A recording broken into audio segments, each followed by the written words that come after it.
Hello everyone, this is Priya Jaiswal. Welcome to MG classes. आज हम class 7 की एनसीईआरटी जिसमें हम चैप्टर 5 को डिस्कस करेंगे और इस चैप्टर 5 का नाम है आपका औरतों ने बदली दुनिया, women change the world. Okay, तो ये इस चैप्टर में हम पढ़ेंगे इसमें महिलाओं का विकास क्रम क्या रहा है, महिलाएं अपने अधिकार के लिए समाज में कैसे लड़ी हैं, अपने हक के लिए किस तरीके से लड़ी हैं और इसमें आंदोलन, महिला आंदोलन भी रहा है। ये सारी चीज़ों को हम इसमें डिस्कस करेंगे। पिछले अध्याय में पढ़ा कि किस तरह से महिलाओं द्वारा किया जाने वाला घर का काम काम नहीं माना जाता। हमने यह भी पढ़ा कि घरेलू काम और परिवार के सदस्यों की देखभाल करना, ये जो पूरा समय लग जाता है, इसको भी कोई काम नहीं माना जाता। इस कार्य को प्रारंभ और समाप्त करने का कोई एक निश्चित समय भी नहीं है, यानी कोई टाइम का लिमिट नहीं है, ये कंटिन्यू चलता रहता है। उसके बाद इसमें हम आज के चैप्टर में पढ़ेंगे महिलाओं का विकास क्रम, महिलाओं अपने हक के लिए कैसे लड़ी हैं और इसमें महिला जो आंदोलन रहा है इसके बारे में भी हम इसमें डिस्कस करेंगे। ओके, तो आइए स्टार्ट करते हैं। इसमें एक फैक्ट दिया गया है, सबसे पहले हम इसको पढ़ते हैं। इसमें बताया गया है कि भारत में एक 2005 की एक स्टडी है, इसमें हम समझेंगे। बताया गया कि भारत में 83.6% महिलाएं खेतों में काम करती हैं। उनके काम में क्या क्या काम आता है उसको समझते हैं। उनके काम में पौधे रोपना, खरपतवार निकालना, पौधे रोपना यानी प्लांटिंग, खरपतवार निकालना यानी वीडिंग, फसल काटना और कुटाई यानी हार्वेस्टिंग करना। ओके, हार्वेस्टिंग करना आपका प्लस थ्रेशिंग करना शामिल है। ये सारी चीज़ें इसमें शामिल हैं। ये सब काम क्या है आपका 83.6% महिलाएं हैं जो खेतों में काम करती हैं। इससे एक फैक्ट निकल कर आता है कि पुरुष से ज़्यादा मात्रा में महिलाएं यहाँ पर काम करती हैं। आप जब भी किसी से सुनोगे क्या का काम है, भाई खेती का काम है, तो किसान काम है, जाहिर सी बात है पुरुष वहाँ पर होंगे, महिलाएं तो होंगी नहीं। बट ऐसा नहीं है, यहाँ पर पुरुष से ज़्यादा महिलाएं यहाँ पर काम करती हैं। कितना? 83.6%। ओके, यहाँ पर आगे बताया गया है कि देखते हैं इसमें कि अनेक जो लोग हैं रूढ़िवादी धारणाओं में विश्वास का कारण भी है कि बहुत सी लड़कियों को आगे बढ़ने के लिए भी रोक दिया जाता है, आगे पढ़ने नहीं दिया जाता है। यानी रूढ़िवादिता जो है बहुत ज़्यादा है। आप पिछले जो भी चैप्टर्स हमने पढ़े हैं प्लस आपकी हिस्ट्री में पढ़ा है, ये सारी चीज़ें आज से नहीं है, काफ़ी पहले से हैं। तो इसमें अनेक लोग रूढ़िवादी धारणाओं में विश्वास का कारण बहुत सी लड़कियों को डॉक्टर, इंजीनियर बनने के लिए सही अध्ययन, प्रशिक्षण, सहयोग नहीं मिल पाना होता था।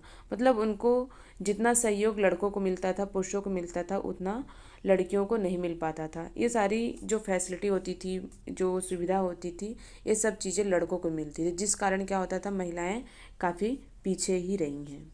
अधिकांश परिवारों में शिक्षक मतलब स्कूली जो शिक्षा होती है उसको पूरी होने के बाद लड़कियों को यह प्रेरित किया जाता था, भाई वे शादी कर सकती हैं, मतलब शादी उनको करना है, शादी को अपना जीवन का मुख्य लक्ष्य माने। ओके, यह समझना आवश्यक है कि ऐसे समाज में हम रह रहे हैं जहाँ सभी बच्चों को अपने चारों ओर दुनिया का दबाव का सामना करना पड़ता है कि भाई तुम्हारी एज नहीं हुई, अभी एज हो गई है कि अब शादी कर लो, इतने उम्र तक, मतलब एक दायरा फिक्स है भाई कि तुम इतने एज तक तुम्हें ये करना है, इतने एज तक तुम्हें ये करना है, फिर इतने एज तक तुम्हें शादी करनी, मतलब सारी चीज़ें लड़कियों के लिए फिक्स होती थी। उनको पढ़ाई के लिए तो कोई अवसर ही नहीं मिला है। ओके, आगे देखते हैं। इसमें बताया गया है कि इसमें कुछ ये सब चीज़ें अगर आपको पढ़ना है तो आप पढ़ सकते हो, बाकी ये सिर्फ समझने के लिए हैं। अतीत में लोगों को लिखना पढ़ना कुछ ही लोग जानते थे। अधिकांश बच्चे वही काम सीखते थे जो उनके परिवार में होता था, जो उनके पूर्वज करते आते, जो उनके बुजुर्ग ये सब काम करते थे, वही काम क्या करते थे, उनकी जो आने वाली पीढ़ी होती थी वही काम को करते थे। लड़कियों की स्थिति और भी खराब थी, उनको अक्षर तक सीखने की अनुमति नहीं होती थी। यानी लड़कों को तो कम से कम थोड़ा बहुत तो था, वो अपना काम करते, जो उनको पूर्वज करते थे वही काम को वो करते थे, लेकिन लड़कियों को अक्षर तक सीखने की अनुमति नहीं थी। यहाँ तक कि उन परिवारों में भी जहाँ कुम्हारी, बुनकरी और जो हस्तकला सिखाई जाती थी, यह धारणा थी कि लड़कियों और औरतों का काम केवल सहायता करने तक ही सीमित है। ओके, उससे ज़्यादा उनको क्या होता था, इसके लिए अनुमति नहीं होती थी। खैर अभी ऐसा नहीं है, अभी की स्थिति अच्छी है काफ़ी ज़्यादा, अभी कदम से कदम मिलाकर आगे बढ़ रही हैं, काम कर रही हैं, सब कुछ है।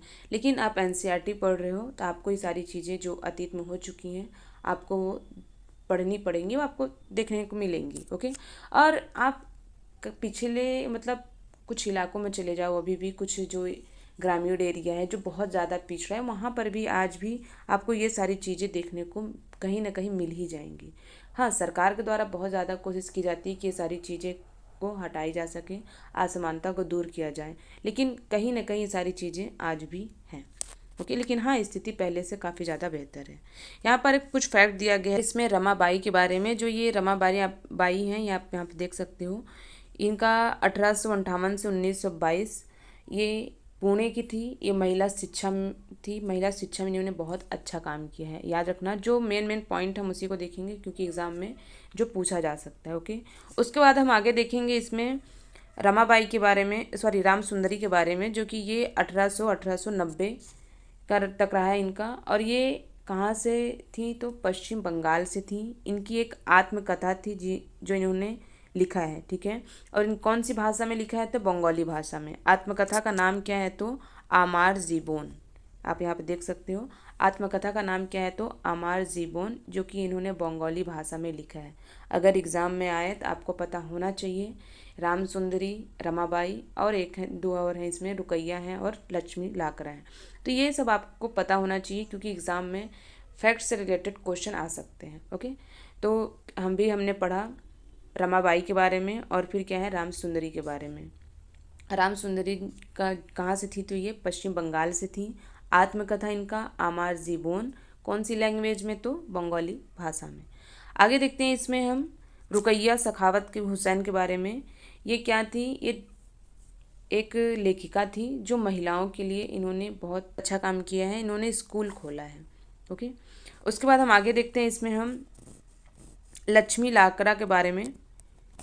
ओके, तो लक्ष्मी लाकरा के बारे में क्या बताया गया है देखो, इसमें झारखंड के ये गरीब आदिवासी परिवार से थी। ये एक महिला थी। ओके, लक्ष्मी लाकरा झारखंड के गरीब आदिवासी परिवार की महिला थी। और इसमें मेन क्या है, ये आदिवासी परिवार से थी। ये क्वेश्चन भी आ सकता है, याद रखना। और उत्तरी रेलवे में पहली महिला इंजन चालक बनी है। ओके, इनकी खासियत क्या है तो ये उत्तरी रेलवे में पहली महिला इंजन चालक बनी है। कौन, लक्ष्मी लाकरा। ये 3 नाम याद रखना, राम सुंदरी, रमाबाई, रुकैया सखावत हुसैन प्लस लक्ष्मी लाकरा। आगे देखते हैं इसमें हम कुछ और इम्पोर्टेंट चीज़ें देखते हैं इसमें, जैसे जनगणना के बारे में भी बताया गया इसमें। ओके, तो जनगणना में क्या चीज़ें बताई जाती हैं क्या नहीं, इसको हम समझते हैं कि जनगणना में कम से कम आपका हर 10 वर्ष में जो आपका जनगणना होता है, जनगणना हर 10 वर्ष में होता है। ओके, जिसमें पूरे देश की जनसंख्या की गणना की जाती है। इसमें भारत में रहने वाले के बारे में विस्तृत जानकारी एकत्रित की जाती है कि जैसे उनकी आयु क्या है, उनकी पढ़ाई क्या है, उनका काम क्या है, फैमिली में कितने मेंबर्स रहते हैं। ये जो बेसिक जानकारी होती है, जो डिटेल्स होती हैं, ये सब पता चलता है। ओके, उनकी आयु के बारे में, उनकी पढ़ाई के बारे में, फैमिली में कितने लोग हैं, क्या काम करते हैं, ये सब चीज़ों के बारे में। एक इसमें डेटा निकल कर आया था कि शिक्षा के क्षेत्र में, ओके, सो शिक्षा के क्षेत्र में एक डेटा निकल कर आया था कि 1961 में जनगणना में पुरुष जो हैं, पुरुष 40%, ओके, कितना तो 40% शिक्षित और महिला कितनी है तो 15% है। तो ये डेटा याद रखना। ये कब है, 1961 यानी 1961 में जो पुरुष हैं 40% और जो महिला हैं 15% ही शिक्षित रही हैं। ये कब का है आपका, 1961 में। उसके बाद हम देखेंगे इसमें 2001, जो लंबा समय रहा है काफ़ी, इसमें थोड़ा अलग बताया गया है, लेकिन ये भी आप देख सकते हो। इसमें 82% बताया और 65%, ये 2011 की गणना है, ठीक है। लेकिन आपका 2001 का याद रखना, 2001 में जो गणना हुई थी 76% पुरुष थे जो शिक्षित थे और महिला जो थी 54% जो कि ये शिक्षित थी। यानी 1961 से ये 40 साल बाद इसमें डिफरेंस को बताया गया। ज़्यादा आंकड़ा तो नहीं है इसमें अंतर। पुरुष का क्या था 1961 में 40 था और महिला का कितना था 15, ठीक, कितना था पुरुष का तो 40 और महिला का 15। और उसके बाद 2001 में कितना रहा है तो 76 पुरुष का और महिला का कितना 54। तो डिफरेंस ज़्यादा नहीं है लेकिन फिर भी है, तो विकास तो हुआ है, लेकिन धीरे धीरे चीज़ों को हम खत्म कर सकते हैं, ठीक है। आप देख सकते हो इसमें विकास तो हुआ है लेकिन जो डिफरेंसेस है अभी भी हैं, इसे ख़त्म करने की अभी भी ज़रूरत है।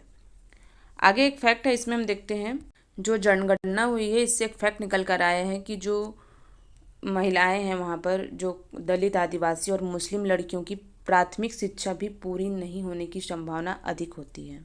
यहाँ पर जो महिलाएं हैं, जो अनुसूचित जनजाति हैं, जो मुस्लिम लड़कियां हैं, इनकी जो प्राथमिक शिक्षा होती है उसको पूरी करने की भी यहाँ पे संभावना बहुत ही कम होती है। उनकी जो शिक्षा होती है, जो प्राइमरी लेवल की होती है, वो भी नहीं होती है। ओके, इससे इसके अनेक कारण भी हो सकते हैं, जैसे ग्रामीण या गरीब क्षेत्रों में उचित स्कूल ना हो पाना, शिक्षा का ना होना, स्कूल घर के पास ना होना, यानी स्कूल घर से क्या हो, काफ़ी ज़्यादा दूर हो, और पढ़ाई का जो खर्चा है वो भी ना उठा पाना। ये भी बहुत बड़ी एक रीज़न है कि आपके पास इतना पैसा नहीं होता है खर्च जिससे आप पढ़ाई का खर्चा उठा सकें। आपके पास पढ़ाई करने के लिए भी पैसा होना चाहिए, तभी आप क्या कर सकते हो, पढ़ाई कर सकते हो। ओके, तो ये चीज़ें भी बहुत ज़्यादा बढ़ी रही हैं कि गरीब क्षेत्र से होना, प्लस उनके पास शिक्षक का ना होना, स्कूल घर के पास ना होना, दूर होना, क्योंकि दूर होने से सुविधा नहीं हो पाती है, पढ़ाई का खर्चा नहीं उठा पाना, ये सारी चीज़ें इसमें सम्मिलित हैं। ये सारे फैक्ट इसमें निकल कर आए थे जनगणना में। ओके, आगे देखिए हम महिला आंदोलन के बारे में देखते हैं। इसमें जो महिला आंदोलन है, इसमें महिलाओं ने अपनी खराब स्थिति जो थी उसके लिए जो महिलाओं ने काफ़ी आंदोलन किया, तब आज जाकर पुरुषों के बराबर वो काम कर रही हैं, अधिकार भी उनको प्राप्त है। अभी आप देखते हो ना, पहले की जो स्थिति रही है और अभी की जो स्थिति है उसमें काफ़ी ज़्यादा अंतर है। ओके, अब महिलाओं और लड़कियों को पढ़ने का और स्कूल जाने का अधिकार है। अन्य क्षेत्र जैसे कानूनी सुधार है, वहाँ पे भी सुधार किया गया। हिंसा और स्वास्थ्य के क्षेत्र में महिलाओं की स्थिति देखोगे तब बेहतर हुई है, यानी चीज़ें जो हुई है धीरे धीरे चेंज होती गई हैं। ओके, महिलाओं ने व्यक्तिगत स्तर पर और आपस में मिलकर इन परिवर्तनों के लिए संघर्ष किया, और इन संघर्षों को महिला आंदोलन के नाम से जाना जाता है, कहा जाता है। कई पुरुष भी इसमें महिला आंदोलन में समर्थन करते हैं। ऐसा नहीं है कि ये महिला आंदोलन है तो इसमें सिर्फ महिलाएं रहेंगी, नहीं, इसमें कई पुरुष भी थे जो महिला आंदोलन में समर्थन करते हैं।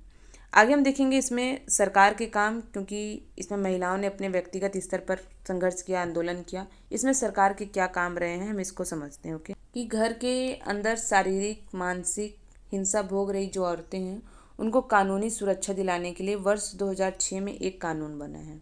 ओके, तो ये आपको पता होना चाहिए कब, वर्ष 2006 में एक कानून बना, किसके लिए, जो घर में औरतें शारीरिक मानसिक हिंसा के भोग रही हैं, औरतों को जो कानूनी सुरक्षा है उसको दिलाने के लिए 2006 में एक कानून बना।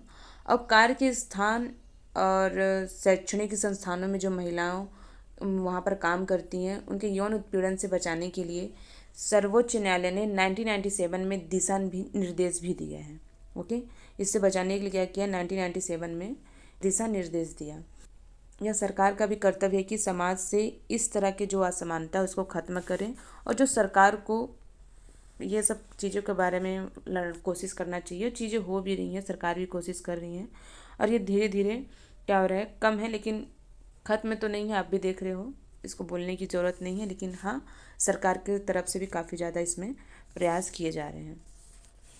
आगे इसमें बताया गया है कि महिलाओं के अधिकारों के संबंध में समाज में जागरूकता बढ़ाना भी महिला आंदोलन का प्रमुख कार्य है, क्योंकि जब तक यहाँ पर जागरूकता भी कई जगह पर नहीं है, तो महिलाओं के जो अधिकार हैं उनके संबंध में जो समाज में जागरूकता बढ़ाना भी क्या है, महिला आंदोलन का प्रमुख कार्य है, ताकि क्या हो, सभी इसमें जागरूक हों।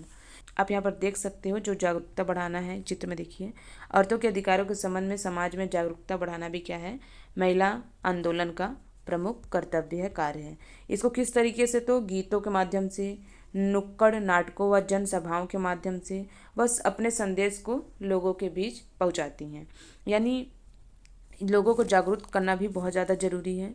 इसका विरोध देखिए, जब महिलाओं के हित का उल्लंघन होता है, तो जैसे किसी कानून अथवा नीति द्वारा, तो महिला आंदोलन ऐसे उल्लंघनों के खिलाफ आवाज़ उठाती हैं और अपने हितों के लिए वे अपने हक के लिए लड़ती हैं और आगे बढ़ती हैं।